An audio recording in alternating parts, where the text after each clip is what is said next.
Good afternoon and welcome to a working lunch with Nordin. Today we're very fortunate to have with us Joshua Tan from Troopers, who is also and I know we're supposed to be talking business and all this kind of stuff, but Joshua, you're a Liverpool fan, so it's a really great opportunity to speak to a Liverpool supporter after such good performances of late. So, but thank you on the show. Thank you for Thank you. joining us. Thanks for having me, Nordin. It was definitely a very good weekend.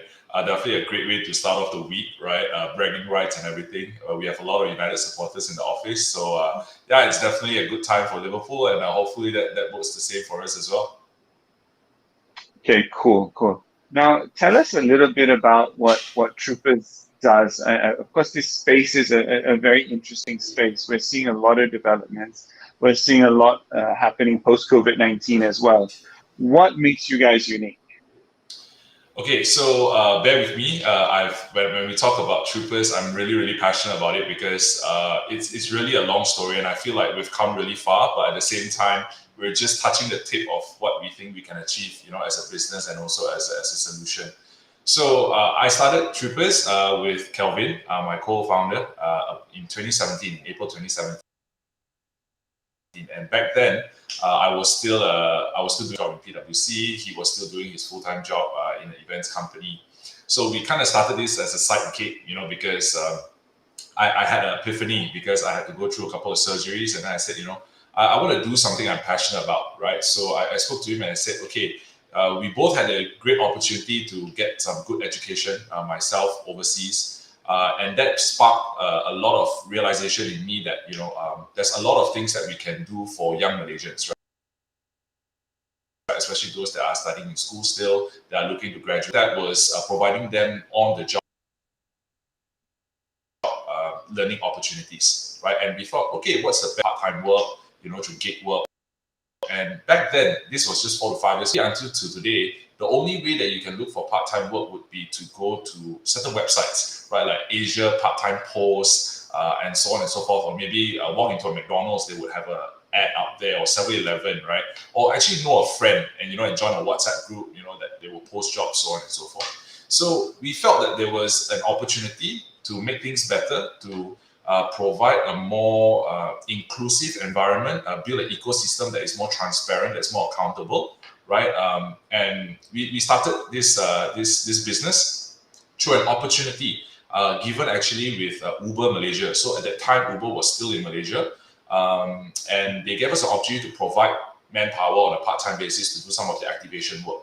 So one thing led to another. We had a lot of traction with Uber Malaysia, within the first 3 months. And then Kelvin decided to quit his job. I quit my job. And then, we realized that we couldn't do this on our own. So we realized that, okay, we probably need some partners. So we brought on Craig, which is our partner. He's currently our COO. And also Rio, which he's our Chief Strategy Officer as well. So the four of us essentially built this business from the ground up without, knowing what we're going to expect, right? Especially when it comes to the VC space or the tech startup space. We were just in more conventional, we're hustlers, right?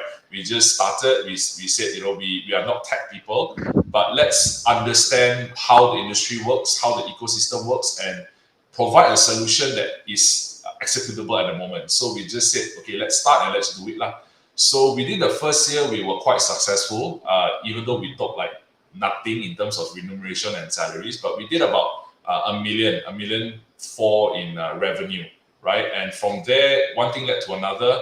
We got an angel investor to support us, right? To pump in some money for us. And then 3 years down the line, we raised some family and friends round to build our technology.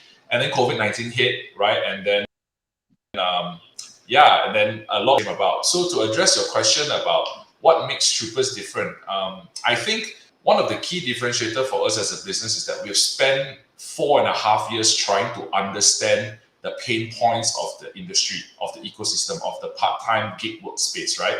What makes a job seeker tick from a part-timer point of view?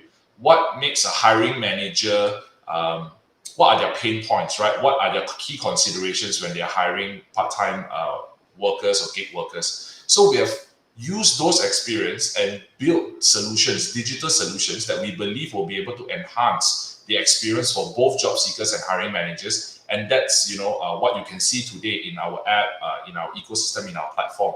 But it's definitely a long way to go. We just had about sometime in March, right? And it has it has gotten some very good traction, right? We've used the pandemic as an opportunity to pivot, right, into certain industries that we thought could be very exciting for the future. So yeah, I mean, that's just a little bit about how we started off as a business, and how things has been so far. Nice. Now I want to start to understand a little bit more about this gig economy, and you see. For me, I always like to talk about the global gig economy, just because I like this word global. But now, for me, you can see that it almost doesn't matter if you're in Alaska or Ampang.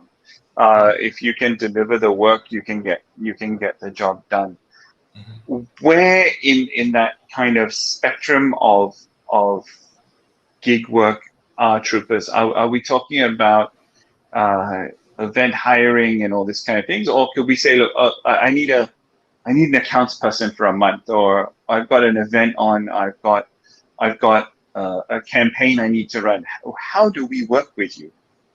Yeah, so I mean, that's a perfect question, right, Nordin? And that's actually a question that we always get posed by our clients, right, by hiring managers. And even until today, I think we're still trying to educate the market on, where Troopers is really positioned, what is our solution set, so on and so forth. So let me briefly break it down, right? When we first started, many people saw us like an event agency because we provided a lot of part-time workers, blue-collar workers, to support events, activation, on-ground campaigns, and so on and so forth. Now, that is still what we do, but when we first started, we also had to do like the production, the fabrication, the ideation, and all these kind of things, which wasn't really something that we wanted to do, but that kind of work paid the bills, right? Because it kept us going. But I think moving forward from there, we needed to make a decision. Do we want to be an agency, or do we want to be a company that really focuses on HR solutions, right? That is definitely catered towards the part-time and gig work economy.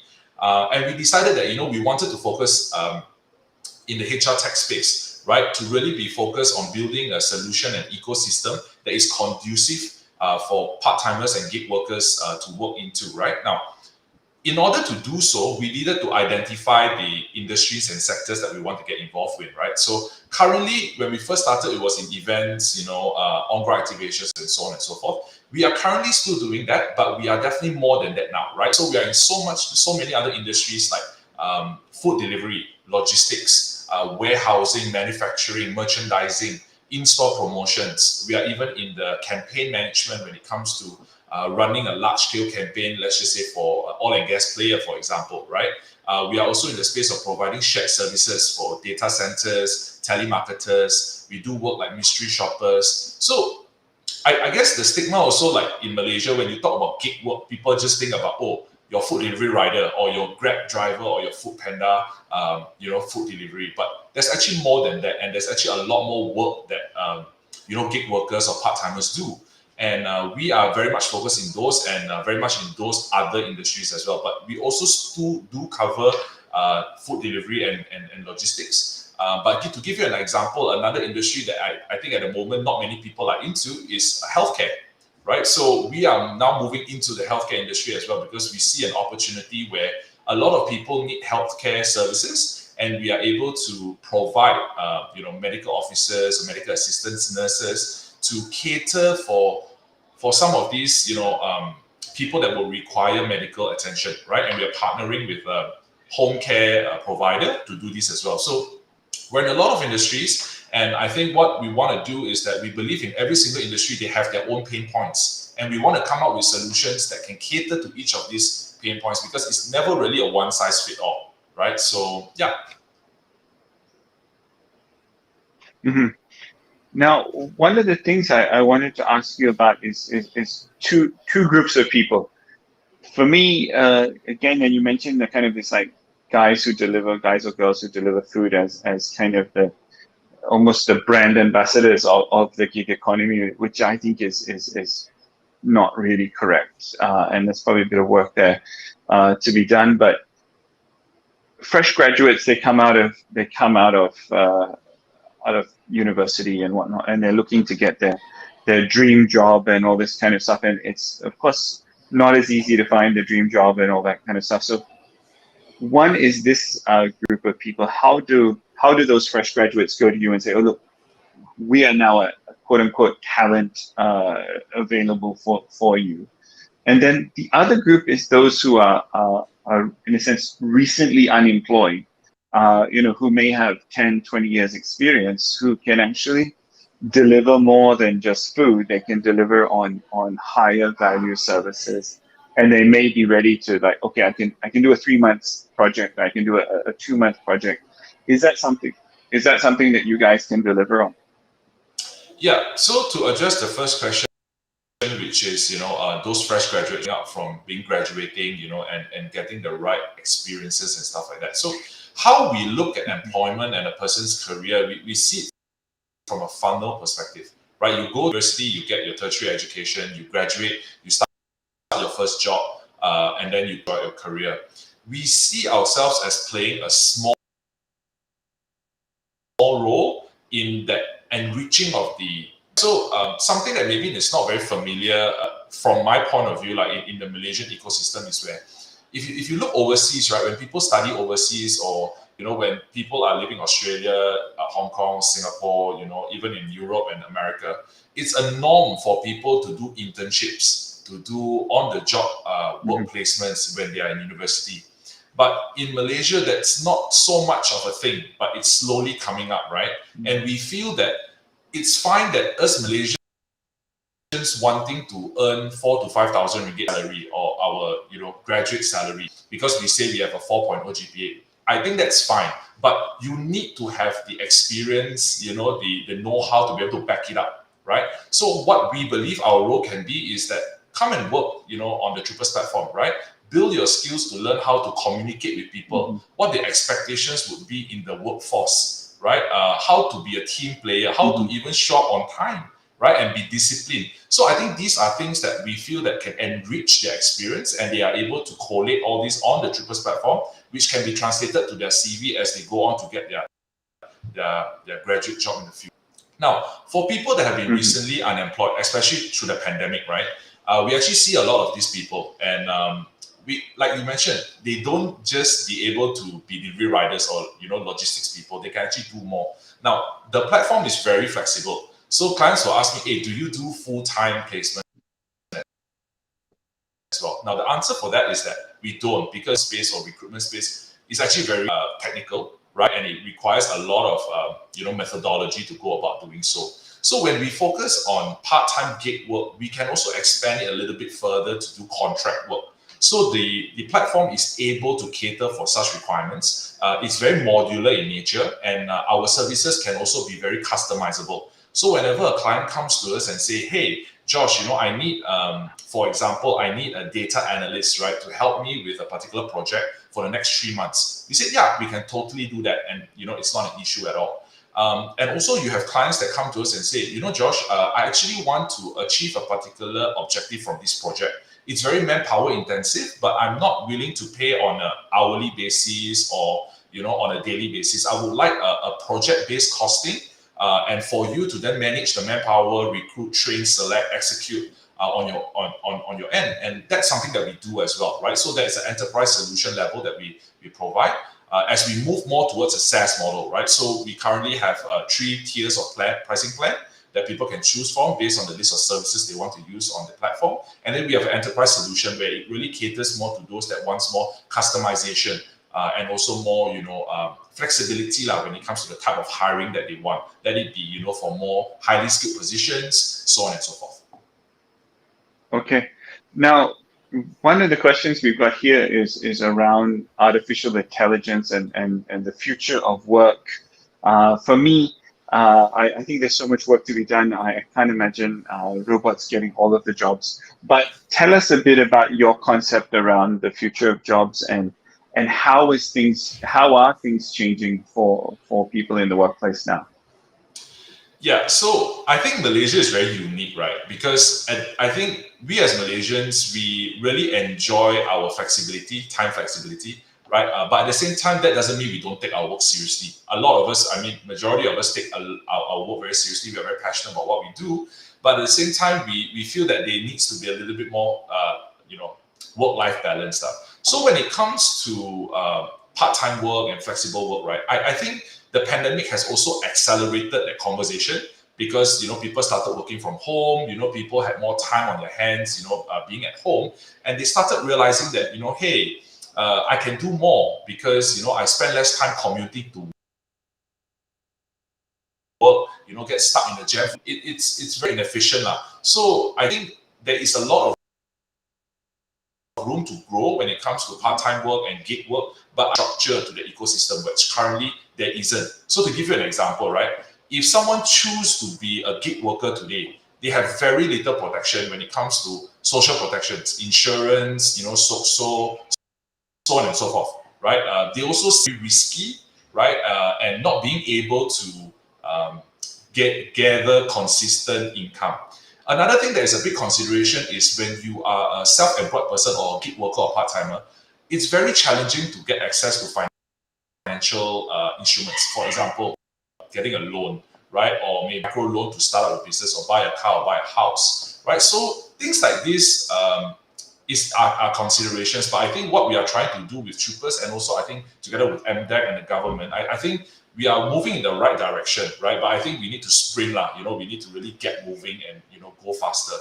Now, coming into the part of artificial intelligence, personally, I'm really excited about what AI can do. The whole thing around automation and things like that. But we also believe that at the end of the day, there are certain jobs that cannot be replaced by AI, right? At the current moment, right?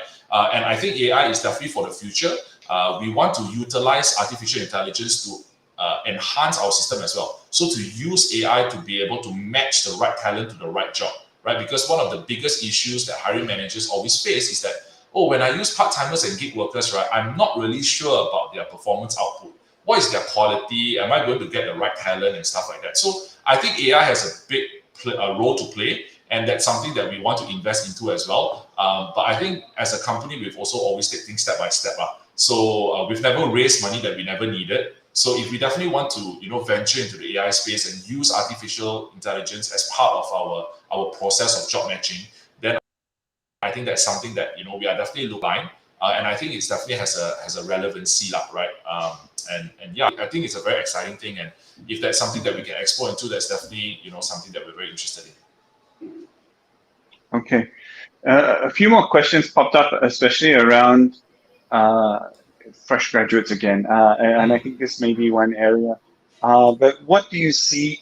Maybe you can combine the question around this idea of what does the next 10 years hold, and for those entering into the workforce, what advice would you give them? Yeah, no, I mean, Nordin, I definitely wouldn't say advice, because to each their own, right? I think everyone will have their own style and perspective and character, and I think that is what makes us human unique. Each and every one of us have our own style to things, and and that is being shaped by our environment, our upbringing, and what we have been exposed to. But if you ask me, things to look out for young people when they graduate would be, it's not just about telling people you're passionate. It's not about telling people that you're hardworking. It's not about telling people you're disciplined. Now, how can you showcase that? And I think growing up, this has always been my mantra. It's not about what you are able to tell people. It's about what you are able to show people, right? And when you're able to show people you have been through that, done that, experienced that, that gives you a lot more legitimacy than just saying certain things, right? So I think for fresh graduates, I think one of the biggest things that I would share would be try to do more, right? Try to involve yourself into more experiences, activities, projects, any opportunity you can to give yourself an experience to be able to see what the real work environment is, right? Working in a team environment, then I think that would be very good, because I think even in university when you are doing group projects, right? it's very different because your livelihood's not riding on it. Your salary is not riding on it. Your career progression is not riding on it. Well, it's important for you to graduate, and do well in your group assignment. But being able to work in a group setting, in a workforce with the different dynamics, there will be politics, there will be people's expectations, and all this kind of things. That is very interesting. And if I think we expose ourselves to more part-time work, to more opportunities to be in the workforce, then I think that would definitely put a lot of our young graduates and fresh graduates into better position. Now, in terms of how they can gain more experience and skills, I think there's many ways. I always believe that learning and development, you have to own your own learning and development, right? No one is going to come and tell you, okay, I think you need to improve in this space, you need to do better in this, unless it's your parents or your good friends. So the only other way to do so would be, like, for example, Troopers, again, the Troopers Club. On our platform, when you work, you are able to be reviewed by your peers, and you also be able to be reviewed by the hiring manager. So they will actually be able to give you tangible feedback and advice, right, on areas that you need to improve, in areas that you have done well, right? And what we do is we match this with learning and development modules. And let's just say, if an individual, I think for Malaysia, we're very well versed with the whole Malaysian timing kind of thing, right? We're not very punctual as a society. So, but that's actually a very important factor. When I interviewed with nationals previously, when I'm working in MNCs, right, punctuality was the most important thing, right? And I think that is something that is coming under time management. So this is something that you can work on when you are working on part-time jobs, right? So we have solutions within our app where we make sure you are only able to check in at a certain time. Meaning, if you're supposed to start work at 9, you come at 9, and so there's accountability there, and it forces you to be disciplined. So these kind of things are like invaluable that you won't be able to get in any walks of life. So if you're able to do something like this and expose yourself to this, then I think that would be really good, for fresh graduates. Mm-hmm. Now, one of the things I wanted to ask you about is this idea of globalization of the gig economy. I've got a relative in Australia who does work for companies in the US, and of course for the companies in the US, they're thinking, oh great, that's a huge cost saving. But what can now global companies now look at in terms of Malaysia as a source of talent, as a source of high value talent that can deliver at the global level, and how will Troopers move into that market sector? Yeah, so it's very interesting, right? So one of our plans is actually also to move into the regional foreign space. So some of the countries we're looking at is like Thailand, Myanmar, Cambodia, and one of the reasons why we're looking into those markets because we have strategic investors to expand, our current services to those countries. But when you talk about globalization of gig work, so maybe an example would be a lot of people or a lot of businesses in the US or in the Western world are outsourcing to Asia, Southeast Asia, right? And a lot of these are sometimes gig work, especially in like in the call centers and stuff like that. I think the opportunities are still there for us to provide services and opportunities. But I think one of the things that we are very, very upon is to ensure that certain standards are met. Like for example, making sure you pay the right amount, like not just paying minimum wage. So I'm going to say something here, Virtual, but I actually feel that our minimum wage is not sufficient, right? If you look at the amount of money that people get, it's not going to be able to survive in Klang Valley, right? So one of our is the level of income for people. So and what that means is that if you are able to give more output, you can command higher salary, right? Mm-hmm. So one of the things when it comes to globalization is again, there's not proper welfare and stuff like that. So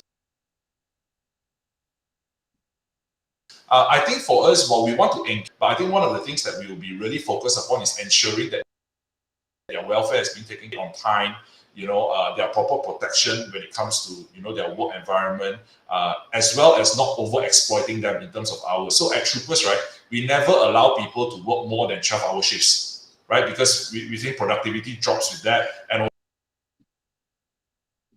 also I think it's also not fair for people to expect people. Yeah, these kind of things are very important to us, and also that couples with the fact that we provide insurance protection as part of our Troopers Protect plan to all our part-timers, right? And then we go further and beyond by providing Troopers Protect, where it's social contribution and stuff like that, because these are all key pillars to ensuring that, irregardless of whether you're a full-time worker, you are a gig worker, you are a part-timer, you are still afforded the somewhat similar protection, right? And also an environment that you can best bring out your ability to perform, right?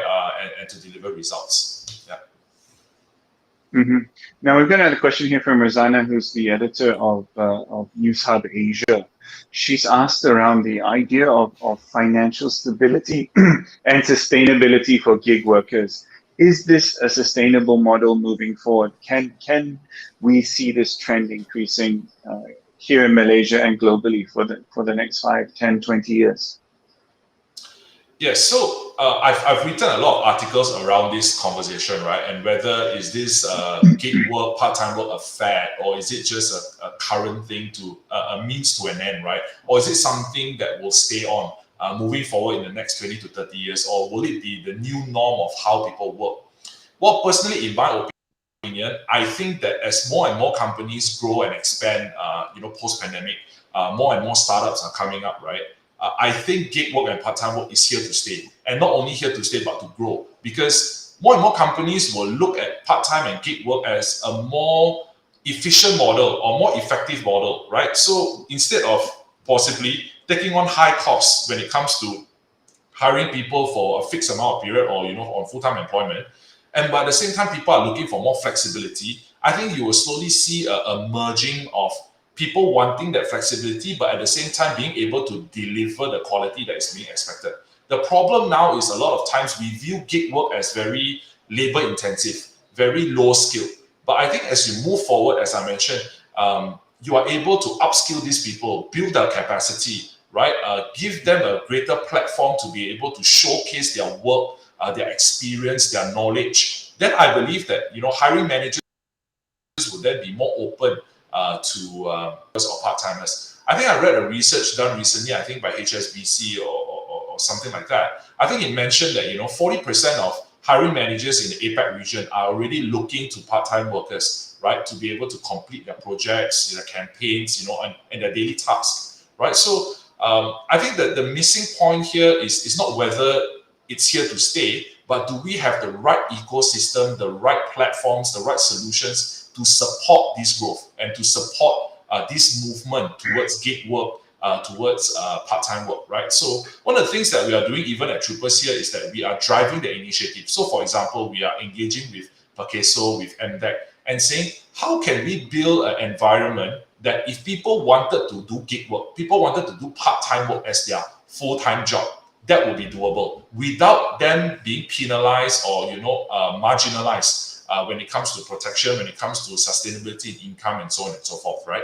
So to give you some perspective, there are a lot of gig workers on our platform that will actually earn more than the usual full-time person here in Malaysia, right? So we have people that can earn up to 5, 6, 7,000 a month just doing gig work, right? And that is sustainable because it's on a month-to-month basis, and sometimes certain months, if they don't work as much, then they earn lesser, but certain months they're really hardworking, they earn a lot more. And if you see the average, fresh graduate salary or entry level salary in Malaysia, you're looking at about 2,000 to 3,000 ringgit, and that's definitely more than what fresh graduates or entry level job positions will be paying. So I definitely think gig work and part time work is going to be a mainstay in the future.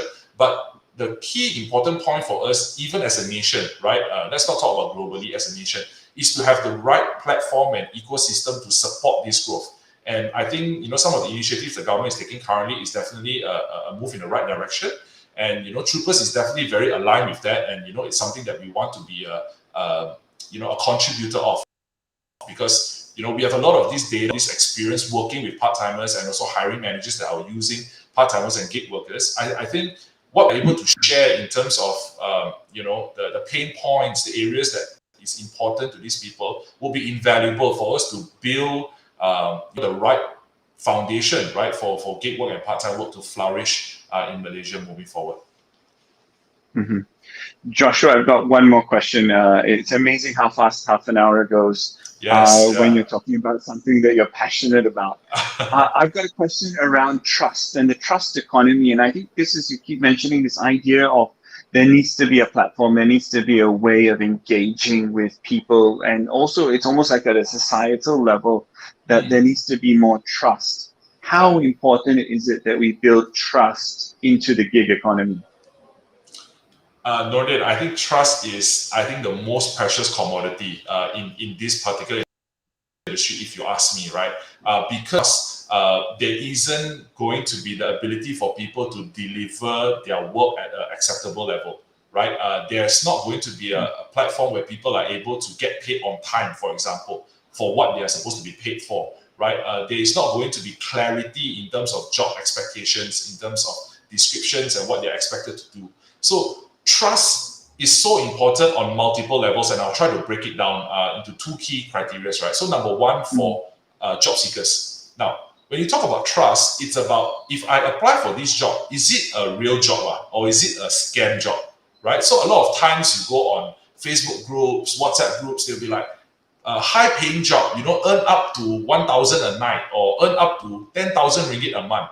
And you find out that it's an MLM related job, or it's some money game related job, which is all well and fine. There'll be certain people that would like to go for those type of jobs, but there are a lot of genuine people that are actually looking for work and then they get scammed, right? And we have seen so many situations where when people ask for, your application, they ask you to take certain pictures that are not right, and you should not be subjected to that. And these are our youth that we're talking about, young people that may not know better, right? And they expose themselves to that, and it turns out really badly. So what happens is that then you see lesser and lesser people applying for these type of jobs, and more people looking for other ways to make money, probably in a not very proper way, right? So that is one segment. The second segment is, a lot of times we see that people are not getting paid on time, right? So they will say, I pay you 100 ringgit for a day of work, but I'll pay you end of day.